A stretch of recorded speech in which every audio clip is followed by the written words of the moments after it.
12, everything changed.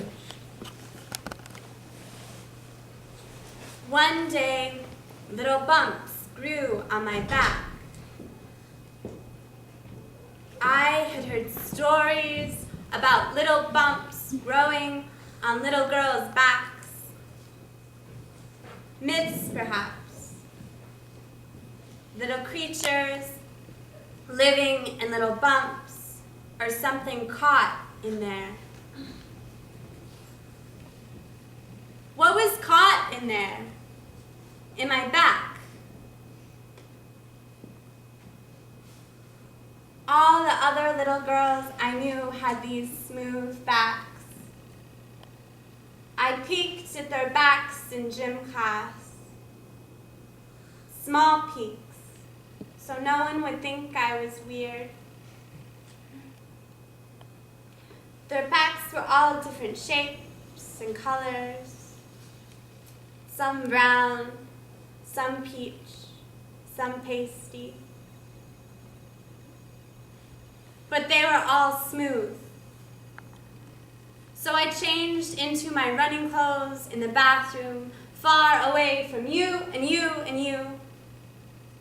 Cold metal floor beneath my toes. But as I continued my year, months of doing 7th grade things, eating oatmeal because my mother forced me to, my favorite television shows, not feeling quite as free as I did when I was 11. The bumps on my back grew and grew, and they turned a deeper shade of red, and they pulsed. Often I'd stare at them in the long mirror in my bathroom, thinking what a strange world it was, among other things.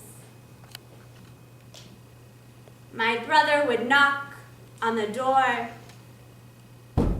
"What are you doing in there?" he would say. But I couldn't tell him. Couldn't tell anyone.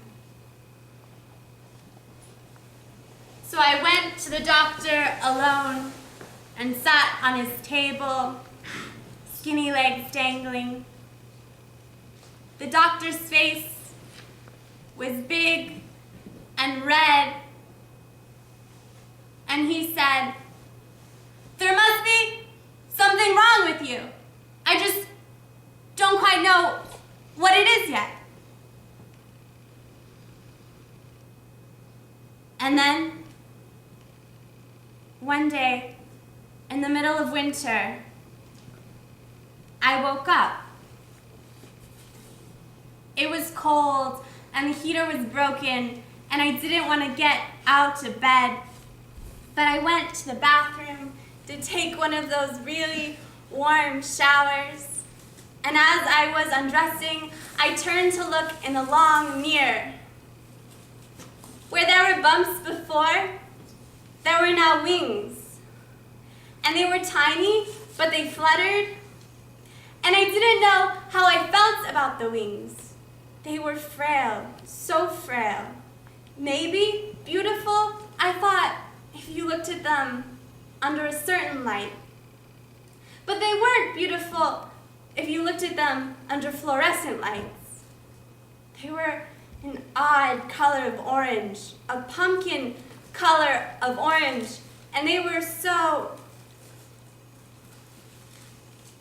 I don't know how quite to describe them.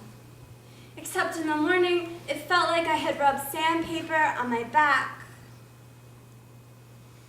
I bought big sweaters to wear to school, sometimes odd-looking sweaters. Whatever I had, whatever I could convince my mother to buy for me, find at thrift stores. It was strange, but it was possible that there were myths about girls with pumpkin-colored wings growing out of their backs, I knew this, just like I knew that I love sunlight. But what I didn't know is that there were others. That one girl in my math class who still wore pigtails, if you shaved off her hair, you would see stars and clusters of constellations. Some girls grew claws on their feet, but you would never know this because at night they clipped them off. I didn't know that other girls had wings like mine, but got them removed in fancy doctor's offices. Mostly, I didn't know my own mother used to have wings too.